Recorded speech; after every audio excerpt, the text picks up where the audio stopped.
So hello guys, स्वागत है आप सभी का एग्जाम विथ जीके ऑफिशियल में।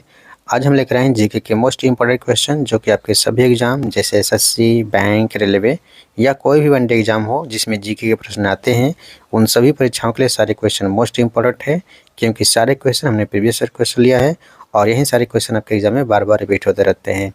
इससे पहले यदि आप हमारे चैनल पर नए हैं तो प्लीज़ चैनल को सब्सक्राइब कर लें, बेल आइकन प्रेस कर लें ताकि हमारे द्वारा डाले गए वीडियो के अपडेट आपको मिलते रहें। और साथ ही हमें कमेंट करें, यदि आपको किसी भी टॉपिक वीडियो चाहिए तो हम जरूर वीडियो लेकर आएंगे। तो चलिए आज का सेशन स्टार्ट करते हैं। आज का हमारा पहला क्वेश्चन है, गोवा, दमन और दीव का उपनिवेशीकरण मूलतः किसने किया था? तो इसका राइट आंसर हो जाएगा ऑप्शन डी, पुर्तगालियों ने किया था। ऑप्शन डी इसका सही उत्तर हो जाएगा। अल्बुकर्क ने गोवा को 1510 ईस्वी में किससे छीना था? तो वह छीना था बीजापुर के सुल्तान से। ऑप्शन बी इसका सही उत्तर हो जाएगा। निम्नलिखित में से किसने दिल्ली में खगोलीय वेधशाला, जिसे जंतर मंतर कहते हैं, बनवाई थी? तो वह बनवाई थी, याद रखिएगा, जयसिंह सेकेंड ने। ऑप्शन डी इसका सही उत्तर हो जाएगा। अगला क्वेश्चन है, किस सिख गुरु ने फारसी में जफरनामा लिखा था? तो वह लिखा था गुरु गोविंद सिंह ने। ऑप्शन सी इसका सही उत्तर हो जाएगा। भारत में डाक व्यवस्था शुरू करने वाला ब्रिटिश गवर्नर जनरल कौन था? तो वह था लॉर्ड डलहौजी। ऑप्शन ए इसका सही उत्तर हो जाएगा। भारत से ब्रिटेन की ओर संपत्ति के अपवहन का सिद्धांत किसने प्रतिपादित किया था?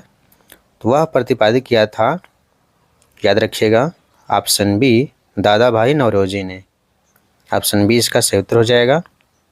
वर्ष 1853 में लॉर्ड डलहौजी ने जो पहली टेलीग्राफ लाइन शुरू की वह किसके बीच थी? तो वह थी कलकत्ता और आगरा के बीच में। ऑप्शन डी इसका सही उत्तर हो जाएगा।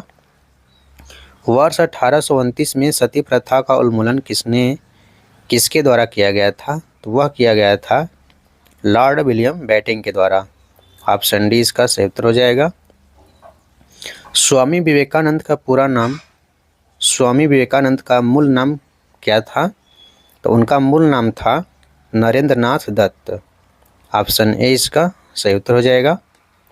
बारदोली सत्याग्रह जो 1829 में हुआ था उसका नेतृत्व किसने किया था? उसका नेतृत्व किया था वल्लभ भाई पटेल ने। ऑप्शन सी इसका सही उत्तर हो जाएगा।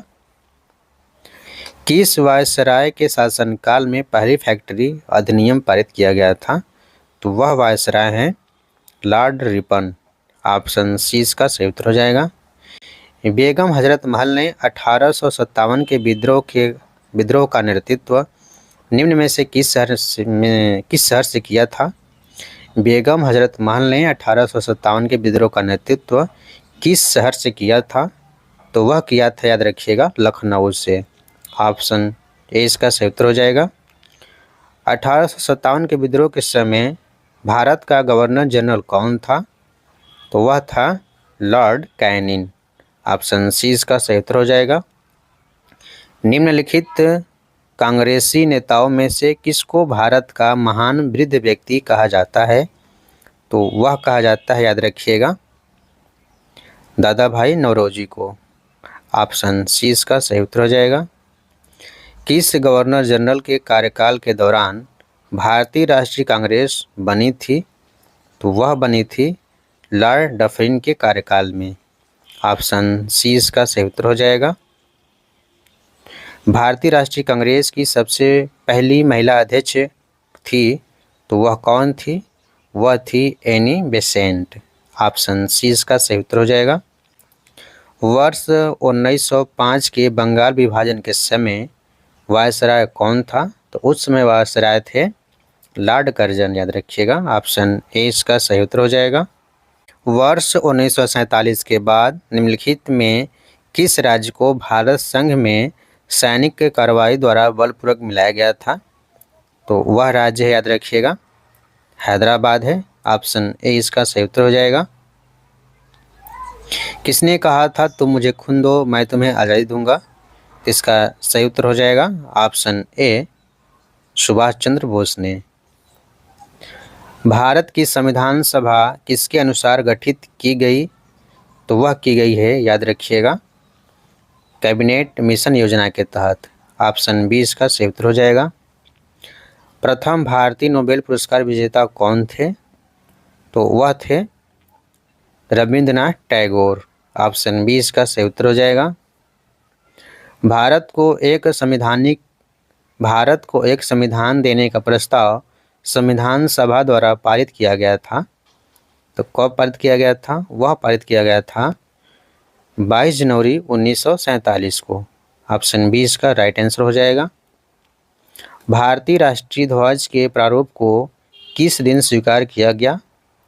तो वह दिन है, याद रखिएगा, 22 जुलाई 1947। ऑप्शन सी इसका सही उत्तर हो जाएगा। भारत एक गणतंत्र है, इसका अर्थ क्या है? तो इसका अर्थ है भारत में वंशानुगत शासक नहीं है।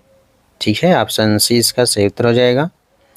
निम्नलिखित में कौन सा शब्द भारत के संविधान की विदेशिका में नहीं है? तो इसका सही उत्तर आपको बताना है।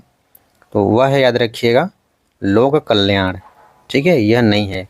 बाकी आपका समाजवादी है, प्रभु संपन्न है और पंथ निरपेक्ष है। ठीक है, आपका समाजवादी है, प्रभुत्व संपन्न है और पंथ निरपेक्ष है, लेकिन लोक कल्याण यह आपका संविधान की उद्देशिका में नहीं है।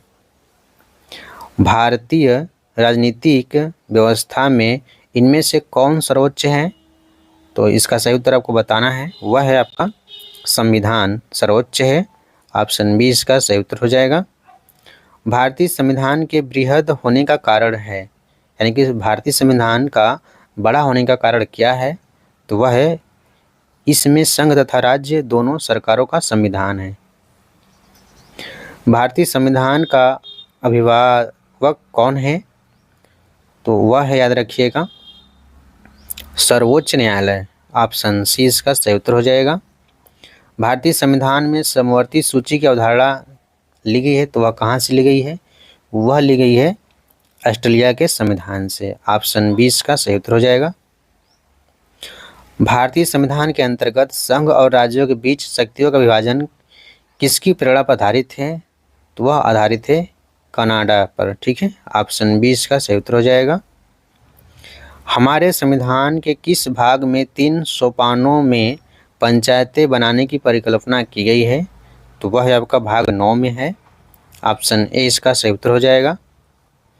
निम्न में से संविधान का कौन सा भाग नगरपालिकाओं से संबंधित है? तो वह भाग है आपका 6। ऑप्शन ए इसका सही उत्तर हो जाएगा। 92वें संविधान संशोधन अधिनियम द्वारा 1985 में कौन से अनुसूची को भारतीय संविधान में शामिल किया गया है? तो वह शामिल किया गया है 10वीं अनुसूची को। ऑप्शन बी इसका सही उत्तर हो जाएगा। 73वें संविधान संशोधन अधिनियम द्वारा भारतीय संविधान में कौन सी अनुसूची जोड़ी गई है? तो वह अनुसूची है, आपको बताना है, वह है आपका 11वीं अनुसूची जोड़ी गई है। ऑप्शन सी इसका सही उत्तर हो जाएगा। साइमन कमीशन भारत क्यों भेजा गया था? इसका सही उत्तर हो जाएगा, भारत सरकार अधिनियम 1919 की समीक्षा के लिए भेजा गया था। ऑप्शन बी इसका सही उत्तर हो जाएगा। भारतीय संसद का उच्च सदन कौन सा है? तो वह है, आपको बताना है, राज्यसभा। ऑप्शन बी इसका सही उत्तर हो जाएगा। किस वर्ष में पहला आम चुनाव हुआ था? तो वह वर्ष है 1952। ऑप्शन सी इसका सही उत्तर हो जाएगा। भारत के प्रथम उपराष्ट्रपति कौन थे? तो भारत के प्रथम उपराष्ट्रपति थे, याद रखिएगा, doctor Sarvepalli Radhakrishnan. Option C इसका सही उत्तर हो जाएगा। भारत का पहला गवर्नर जनरल कौन था? तो वह था लॉर्ड माउंटबेटन। ऑप्शन ए इसका सही उत्तर हो जाएगा। संविधान सभा के स्थायी अध्यक्ष कौन थे? तो वह थे doctor Rajendra Prasad. Option C इसका सही उत्तर हो जाएगा। भारतीय संसद के 2 सदनों का नाम क्या है? तो 2 सदनों का नाम है लोकसभा और राज्यसभा। ऑप्शन बी इसका सही उत्तर हो जाएगा। सुभाष चंद्र बोस का जन्म कहाँ हुआ था? तो उनका जन्म हुआ था उड़ीसा में। ऑप्शन बी इसका सही उत्तर हो जाएगा। 1991 में भारत में आर्थिक सुधारों की शुरुआत किसके द्वारा की गई थी? वह की गई थी मनमोहन सिंह के द्वारा। ऑप्शन बी इसका सही उत्तर हो जाएगा। जय जवान जय किसान का नारा किसने दिया था? तो वह दिया था लाल बहादुर शास्त्री ने। ऑप्शन बी इसका सही उत्तर हो जाएगा। भारत को स्वतंत्रता कब मिली? तो भारत को स्वतंत्रता मिली थी, याद रखिएगा, 15 अगस्त 1947 को। ऑप्शन ए इसका सही उत्तर हो जाएगा। नेताजी सुभाष चंद्र बोस ने आज़ाद हिंद फौज कब बनाई थी? तो वह बनाई थी 1943 को। ऑप्शन सी इसका सही उत्तर हो जाएगा। भारत छोड़ो आंदोलन कब शुरू हुआ था? तो भारत छोड़ो आंदोलन शुरू हुआ था 1942 में। ऑप्शन सी इसका सही उत्तर हो जाएगा। दांडी मार्च कब शुरू हुआ था? तो दांडी मार्च शुरू हुआ था 1930 को। ऑप्शन बी इसका सही उत्तर हो जाएगा। जलियांवाला बाग हत्याकांड कब हुआ था? तो जलियांवाला बाग हत्याकांड हुआ था 13 अप्रैल 1919 को। ऑप्शन ए इसका सही उत्तर हो जाएगा। पूर्ण स्वराज का प्रस्ताव कब पारित किया गया था? तो वह पारित किया गया था, याद रखिएगा, 1929 को पारित किया गया था। ऑप्शन बी इसका सही उत्तर हो जाएगा। साइमन कमीशन भारत कब आया था? तो वह आया था 1928 को। ऑप्शन सी इसका सही उत्तर हो जाएगा। निम्नलिखित में से किस ग्रह का अपना कोई उपग्रह नहीं है? तो वह ग्रह आपको बताना है, वह है बुध। बुध का कोई उपग्रह नहीं है। ऑप्शन ए इसका सही उत्तर हो जाएगा। अशोक के शिलालेख किस लिपि में लिखे गए थे? तो वह लिखे गए थे, आपको इसका सही उत्तर बताना है, उसका सही उत्तर हो जाएगा ब्राह्मी में। ऑप्शन बी इसका सही उत्तर हो जाएगा। किस नदी को दक्षिण गंगा के रूप में मानते हैं? तो वह नदी है कावेरी नदी। ऑप्शन सी इसका सही उत्तर हो जाएगा। भारत के किस शहर में इसरो का मुख्यालय है? तो वह शहर है आपका बेंगलोर। ऑप्शन सी इसका सही उत्तर हो जाएगा। संगीत यंत्र सितार का आविष्कार किसने किया था? तो वह किया था अमीर खुसरो ने। यानी कि संगीत यंत्र सितार, इसका आविष्कार किसने किया था? अमीर खुसरो ने किया था। हीराकुंड बांध किस राज्य में स्थित है? तो वह स्थित है उड़ीसा राज्य में। ऑप्शन ए इसका सही उत्तर हो जाएगा। सौरमंडल का सबसे बड़ा उपग्रह कौन सा है? तो वह है, याद रखिएगा, गैनीमेड है। ऑप्शन ए इसका सही उत्तर हो जाएगा। बाल गंगाधर तिलक का जन्म कहाँ हुआ था? तो वह हुआ था महाराष्ट्र में। ऑप्शन डी इसका सही उत्तर हो जाएगा। हमारा आज का आखिरी सवाल है और इसका आंसर आपको कमेंट बॉक्स में देना है। स्वामी विवेकानंद का जन्मदिन किस रूप में मनाया गया था? तो इसका आंसर आपको कमेंट बॉक्स में देना है। तो आज के लिए इतना ही। यदि आपको वीडियो पसंद आया तो प्लीज़ चैनल को सब्सक्राइब कर लें, बेल आइकन प्रेस कर लें, ताकि हमारे द्वारा डाले गए वीडियो का अपडेट आपको मिलते रहें। तो आज के लिए धन्यवाद।